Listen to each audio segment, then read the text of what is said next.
అలనాటి చందమామ కథలు మరియు వీకెండ్ స్టోరీ నుండి ఇప్పుడు మనం వినబోయే కథ అహానికి అవల. కథలోకి వెళ్ళిపోదామా? టైం చూసుకొని అలసటగా సీట్లో నుంచి లేచాను. ప్రభుత్వ రంగంలో ఒక పెద్ద బాధ్యత గల పదవిలో ఉన్నాను. రేపు ఉదయం జరిగే సీఎం గారి మీటింగ్లో కొన్ని విషయాల గురించి పవర్ పాయింట్ ప్రజెంటేషన్ ఇవ్వాల్సి ఉంది. ఉదయం నుండి అదే పనిగా కూర్చొని వివరాలన్నీ పెన్ డ్రైవ్లో కాపీ చేశాను. వాటి తాలూకు ఫైల్ నా పిఏ దగ్గర ఉంది. అతను తన తండ్రి ఆరోగ్యం బాగోలేదని అర్జెంటుగా ఊరెళ్ళాడు. రేపు ఉదయాన్నే డైరెక్ట్గా మీటింగ్కి వచ్చేస్తానన్నాడు. అందుకే ఈరోజు పని మొత్తం నా మీద పడింది. పని హడావిడిలో పడి టైం చూసుకోలేదు. 8 గంటలు దాటింది. నా క్యాబిన్లో నుంచి బయటకు వచ్చాను. అందరూ వెళ్ళిపోయారు. ఆఫీస్ మొత్తం నిర్మానుష్యంగా ఉంది. గేటు దగ్గర వాచ్మెన్ నన్ను చూసి నమస్కారం చేశాడు. తల ఊపి కారు దగ్గరికి నడిచాను. బాగా మబ్బులు ముసిరి చల్లగాలి వీస్తుంది. ఎంతసేపు ప్రయత్నించినా కారు స్టార్ట్ అవ్వలేదు. విసుగొచ్చి లాక్ చేసి విషయం వాచ్మెన్కి చెప్పి గేటు బయటికి నడిచాను. క్యాబ్ బుక్ చేద్దామని ప్రయత్నిస్తుంటే దగ్గరలో ఏవీ లేనట్టు చూపిస్తుంది. పావుగంట గడిచింది. బాగా అలసటగా అనిపిస్తుంది. ఆటో ఏదైనా వస్తే ఎక్కాలి, కానీ ఒక్క నిమిషం సంచాయించాను. నా భార్య శ్రీవల్లి ఏదో పెళ్లి నిమిత్తం నగలన్నీ మెరిగి పెట్టించడానికి షాప్లో ఇచ్చింది. ఆ సేట్ అవన్నీ ఉదయం తెచ్చి ఆఫీసులో ఇచ్చాడు. అవన్నీ నా ల్యాప్టాప్ బ్యాగ్లోనే ఉన్నాయి. ఇంత విలువైన వస్తువులు తీసుకొని ఆటోలో వెళ్ళాలి తప్పదు కదా అనుకున్నాను. ఇంతలోని ఒక ఆటో వచ్చి నా ముందు ఆగింది. అతను తల బయటపెట్టి, ఆటో కావాలా సార్ అని అడిగాడు. మాసిన గుడ్డలు పెరిగిన గడ్డం చూడటానికి రౌడీలా అనిపించాడు. కానీ గత్యంతరం లేదు. ఇంకా పొద్దుపోతే ఇటువైపు అసలు ఆటోలు రావు. మా ఇంటి ఏరియా చెప్పి వస్తావా అని అడిగాను. వస్తాను సార్, వాన వచ్చేలా ఉంది. ఇక కిరాయిలు ఏమీ ఉండవు అని ఇంటికి పోతున్నాను. మా బస్తీకి కూడా మీ ఏరియా దాటి పైకి పోవాలి. మిమ్మల్ని దింపి నేను ఇంటికి పోతాను చెప్పాడతను. ఆటో ఎక్కి కూర్చోగానే చాలా రిలాక్స్డ్గా అనిపించింది. సన్నగా తుంపరు కూడా మొదలైంది. చల్లగాలి ఒంటికి తగులుతుంటే చాలా హాయిగా ఉంది. కళ్ళు మూతలు పడుతున్నాయి. కానీ అమ్మో పడుకుంటే, ఇతను ఎటైనా తీసుకుపోతే బ్యాగ్ బరువుగా అనిపించి సీటుకి వెనక వైపు పెట్టాను. నిద్ర రాకుండా ఉండాలి అంటే ఇతనితో మాటలు కలపాలి అనుకున్నాను. ఇక్కడ నా గురించి కూడా కొంత మీకు తెలియాలి. చిన్నతనం నుండి నేను చాలా తెలివిగలవాడినని, అందరికన్నా ప్రత్యేకమైన వ్యక్తినని నా అభిప్రాయం. అదేమో నాకు ఇచ్చింది కూడా నా చదివే. ఎప్పుడు చదువులో నాకు మొదటి ర్యాంకు వచ్చేది. ఇదే పరంపరం పీజీ వరకు కొనసాగింది. నా ర్యాంకులు మార్కులు చూసి ఊరి వాళ్ళు బంధువులు అంతా పొగిడితే నాన్న అన్నయ్య పొంగిపోయేవారు. అమ్మ చిన్నతనంలోనే దూరమైంది మరి. అయితే మాకు ఉన్న ఆస్తి 4 ఎకరాల పొలం, ఒక పెంకిటిల్లు మాత్రమే. ఇద్దరిని చదివించలేని నాన్న నిస్సహాయత వ్యక్తం చేశాడు. చదువంటే పెద్దగా ఆసక్తి లేని అన్నయ్య నన్ను చదివించమని చెప్పి తను నాన్నకి పొలం పనుల్లో సహాయం చేస్తూ పల్లెల్లో స్థిరపడిపోయాడు.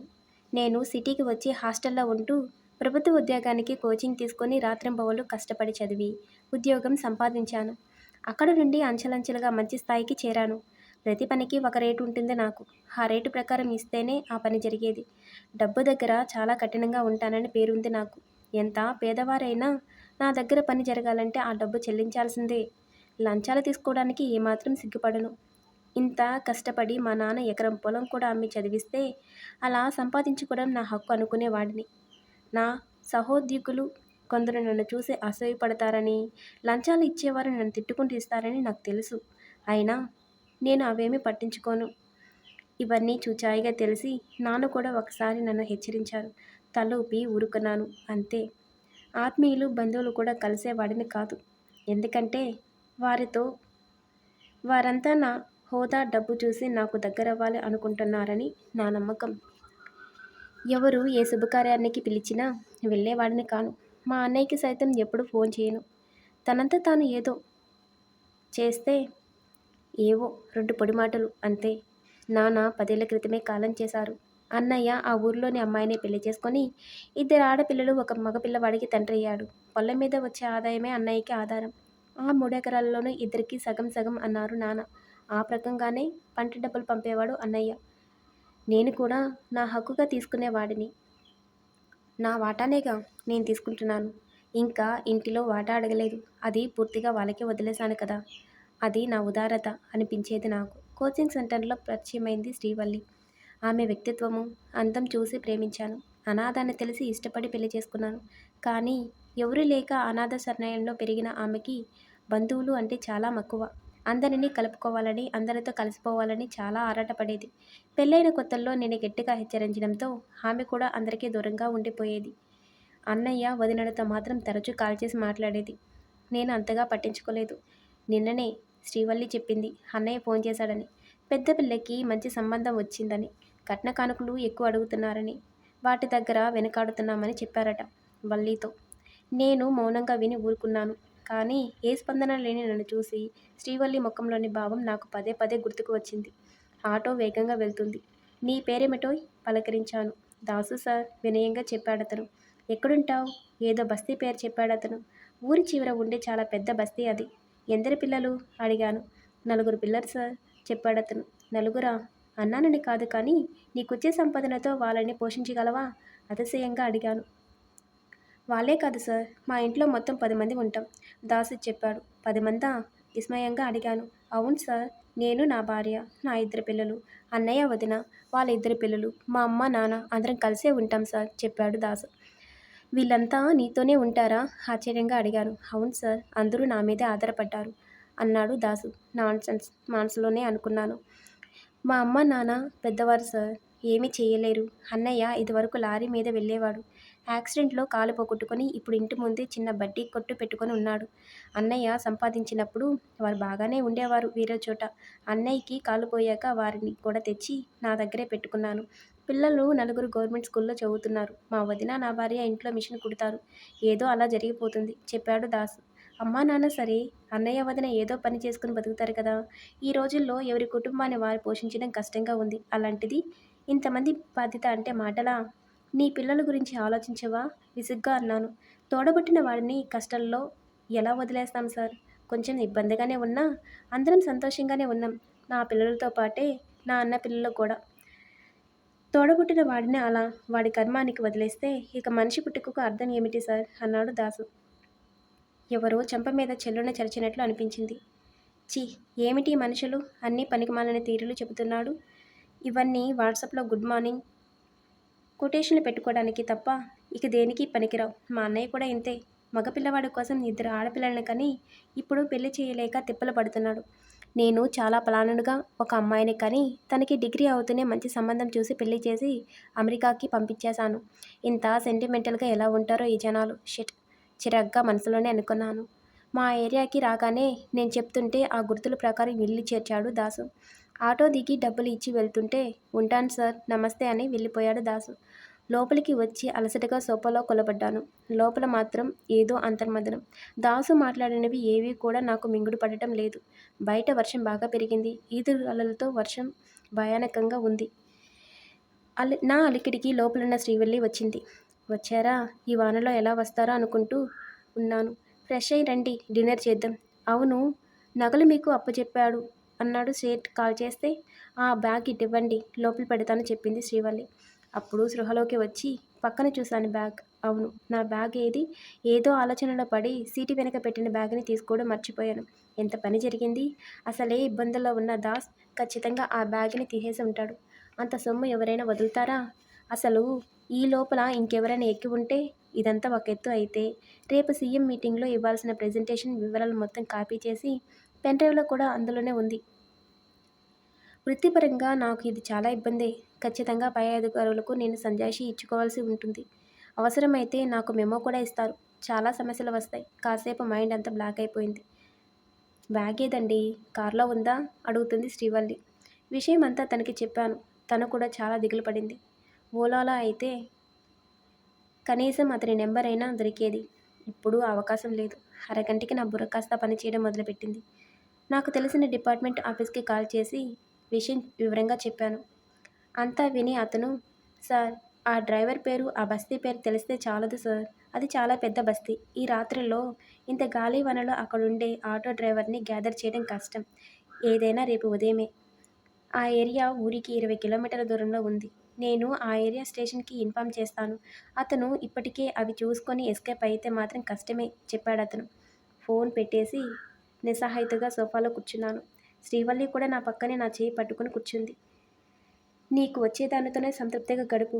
అక్రమంగా వచ్చేదాని కోసం ఆశపడకు. పరాయి సొమ్ము పాము వంటిదిరా శివ, నాన్న గొంతు వినపడుతుంది. ఒరే శివరాం, ఈ 3 పిల్లలను ఒక దారి చేయాలరా.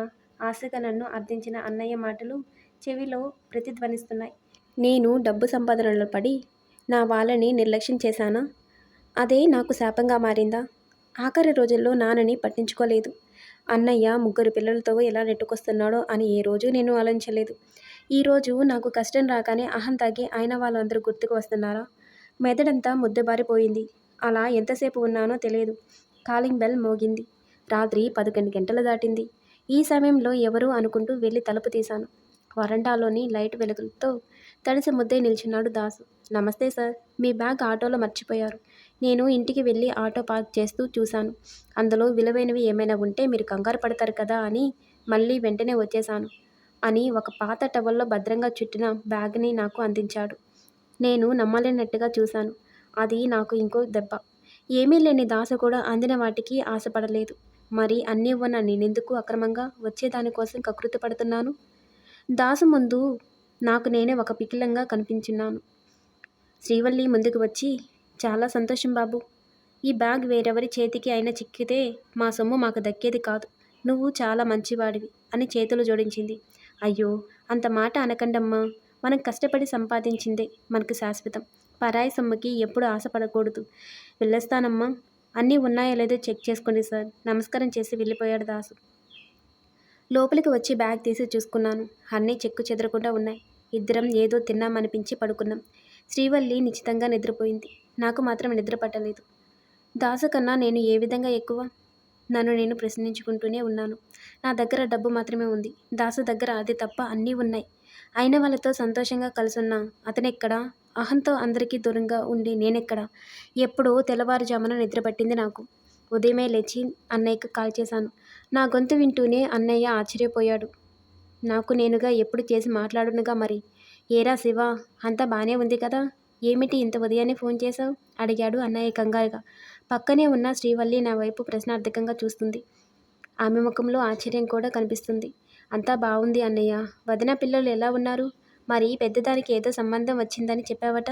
మంచి సంబంధం అయితే డబ్బుకు ఆలోచించుకు అన్నయ్య. ఖాయం చేసి ముహూర్తం పెట్టించేయి. కట్నం డబ్బు మొత్తం నేనే ఇస్తాను. మన ఊర్లో పెళ్లి బాగా చేద్దాం. పెళ్లి ఖర్చులు కూడా నాదే. సరేనా? నేను కూడా వెళ్ళి చూసుకుని ఒకసారి ఊరికి వస్తా. ఉంటాను అని చెప్పి కాల్ కట్ చేశాను. అటు పక్కన ఈ మాటలు విన్న అన్నయ్య కుటుంబం ఎంత ఆనందపడతారో తెలిసిన నాకు సంతోషంతో గుండెల నిండా నిండిపోయింది. ఇది నాకు మునుపెన్నడూ ఎరగని స్థితి. శ్రీవల్లి కూడా నా వైపు అలానే అబ్బురంగా చూస్తుంది. ఇన్ని సంవత్సరాల వైవాహిక జీవితంలో నేను ఎప్పుడూ చూడని భావం ఇప్పుడు ఆమె కళ్ళల్లో నాకు కనపడుతుంది. నెల తర్వాత మా ఊర్లో మా ఇంటి ముందు కొబ్బరాకుల పందిటిలో అన్నయ్య కూతురి పెళ్లి జరుగుతుంది. అన్నయ్య వదిన పీటల మీద కూర్చొని ఉంటే నేను శ్రీవల్లి అందరినీ సాధారణంగా ఆహ్వానిస్తున్నాం. నేను చూపించే ఆప్యాయతకి మా వాళ్ళందరూ పొంగిపోతున్నారు. అనుబంధాల విలువ తెలుసుకున్న నా రక్తం కొత్త ఉరకలు వేస్తుంది. అన్నయ్య మిగిలిన 2 పిల్లల్ని సిటీలో ఉంచి చదివించే బాధ్యత కూడా నేనే తీసుకున్నాను. వారు నన్ను దేవుడిలా చూస్తున్నారు. ఇక శ్రీవల్లి అయితే చెప్పక్కర్లేదు. ఆమె కళ్ళల్లో నా పట్ల కనిపిస్తున్న ప్రేమ, ఆదరణ ఎన్ని కోట్లు సంపాదించినా నాకు దొరకలేదు. అహానికి అవతల ఒక అడుగు వేసి చూస్తే ఇంత సంతృప్తి దొరుకుతుందా? ముహూర్త సమయం కావడంతో మంగళవాద్యాలు జోరుగా మోగుతున్నాయి. పందిట్లోనే కాదు, నా మదిలో కూడా. అక్షింతలు వేసి వధువులను ఆశీర్వదించడానికి శ్రీవల్లి చేయి పట్టుకొని పందిట్లోకి నడిచాను. శివరాం అనబడే నేను